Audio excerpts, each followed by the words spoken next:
네, 안녕하세요. 착한 사람들이 만들어가는 자동차 이야기 착한 모터스의 전호입니다. 요즘 대부분 많이 힘드시죠? 요 어려운 경기 탓에 그 신차보다도 중고차 사시는 분들이 매년 늘고는 있는데 과연 그만큼 늘고 있는 것만큼 중고차 딜러들에 대한 불신도 점점 더 커지고 있습니다. 그래서 오늘은 그 중고차 시장에서 양심이란 찾아볼 수 없는지 요거에 대한 질문과 답변 형식으로 오늘은 구성해 보았습니다. 매년 그 소본에도 매년 중고차에 대한 민원 접수가 계속 늘어나고 있고요. 각각 구청에서도 민원 접수가 많이 늘어나고 있으니까 그래서 이 부분도 좀 중점적으로 보시면 좋으실 것 같습니다. 그러면 첫 번째 질문부터 해보겠습니다. 소비자들이 중고차 직거래를 꺼리는데요. 소비자가 스스로를 법적으로 보호할 수 있는 방법은 없나요? 예, 소비자들이 왜 중고차를 꺼려 할까요? 과연 사도 될까? 무슨 문제가 없지는 않을까? 이런 걱정들일 텐데요. 일단은 개인 대 개인이 거래를 하실 경우에는 법적으로 보호를 받을 수 있는 부분은 아무것도 없습니다. 이게 뭐냐면 이제 직거래를 말씀을 드리는 거예요. 일반 내가 다른 사람의 차를 사거나 팔거나 했을 때 이 차가 뭐 문제가 있으면 법적으로 보호를 받을 수 있는지, 이 직거래 같은 경우는 법적으로 받으실 수 있는 부분은 전혀 없고요. 공식 업체들, 허가받은 업체들에 한해서만 법적인 보호를 받으실 수 있는데요. 법적인 보호를 받으신다는 거는 이 매장에 들어온 차량들, 상품용으로 전시된 차량들은 성능 점검 기록부라는 것을 받게 되어 있습니다. 이건 이제 사고 유무를 판별해주는 그런 기록부인데요. 요거를 받아본 차량들에 한해서만 보증을 받으실 수 있는데, 이 성능 기록부 상에 있는 보증을 받을 수 있는 그 내용은 한 달 2,000km 내 안에서 엔진 미션에 대해서만 보증 처리를 해준다고 판정되어 있습니다. 그리고 요 성능 기록부를 받은 차량들에 한해서만 명의 이전을 할 수가 있고 출고도 가능한 거니까 꼭 허가받은 업체와 거래하시는 것이 좋습니다. 이따금 내 차를 헐값에 사간 딜러가 비싸게 되팔고 있더라 라는 얘기를 듣습니다. 매물 가격은 어떻게 책정되는 건가요? 이 부분 가장 좀 고객분들이 궁금해 하시는데요. 이게 뭐냐면 제가 1,000만원의 차량을 매입했는데 판매 가격은 1,200만원이 막 넘고 막 이렇습니다. 이거는 왜 그럴까요? 그러면 대부분 고객분들은 아니 내 1,000만원을 팔았는데 야 그럼 얘네가 이만큼이나 많은 마진을 볼까? 라는 생각들을 합니다. 근데 이거는 고객분들 입장에서 생각하는 거고요. 저희 매입 딜러들의 입장에서는 그렇습니다. 이 차가 저희가 물론 1,000만원에 매입을 하지만 갖고 왔을 때 차량에 대한 이제 부대비용이라고 말씀을 드리는데요.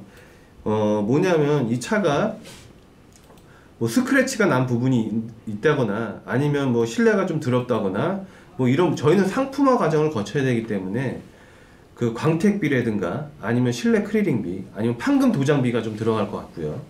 그리고 고객분들이 가장 생각 안 하시는 부분들이 그냥 1,000만원에 팔면 그냥 1,000만원에 저희가 그냥 파는 줄 아시는데, 이 명의 이전을 하는 것처럼 상사로 이전하는 상사 비용이 들고요.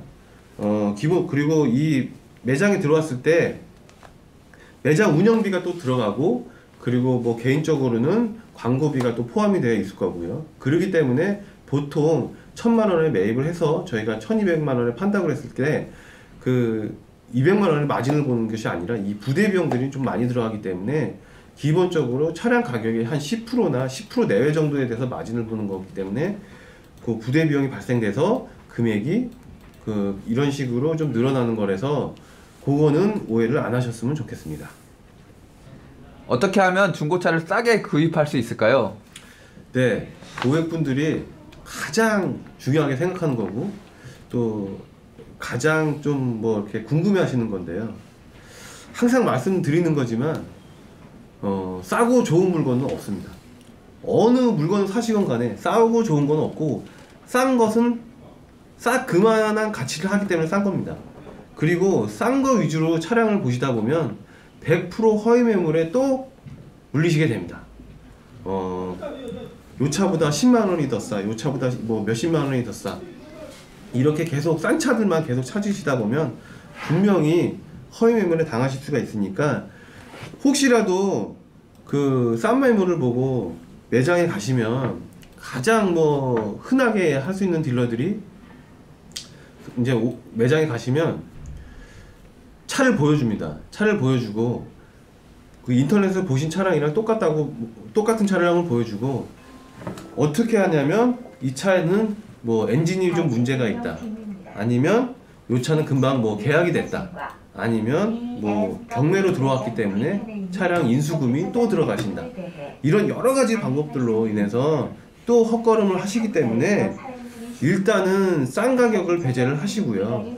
그 인터넷이나 이런 걸 이제 검토를 하시면서 그 시세를, 대략적인 시세를 파악하시고, 그리고 보시는 게 좋기 때문에 중고차라고 해서 무조건 싸다라고 생각하시는 거, 요거 오해십니다. 마지막으로 양심 딜러의 충고 한마디 들려주세요. 네, 저도 뭐 몇 년 동안 일을 하면서 보면 가장 문제는 이제 허위 매물들에 이제 가장 많이 당하시는 것들이 가장 문제이긴 한데요. 이렇게 허위 매물로 장사를 하는 딜러들에도 문제가 있다고, 100% 뭐 문제가 있다고는 봅니다. 하지만 이런 차가 있을 거라고 생각을 하는 고객들에도 어느 정도 문제는 있다고 봅니다. 싸고 좋은 거, 자꾸 싼 거만 계속 고집하시다 보면 아까도 말씀드렸지만 허위 매물에 당하실 수가 있고요. 입장을 바꿔서 생각을 해보시면, 여러분들도 몇 년 전에, 한 2, 3년 전에 차를 사시고 차를 파시게 되는데 완전 그렇게 헐값에 과연 파실 수 있겠느냐.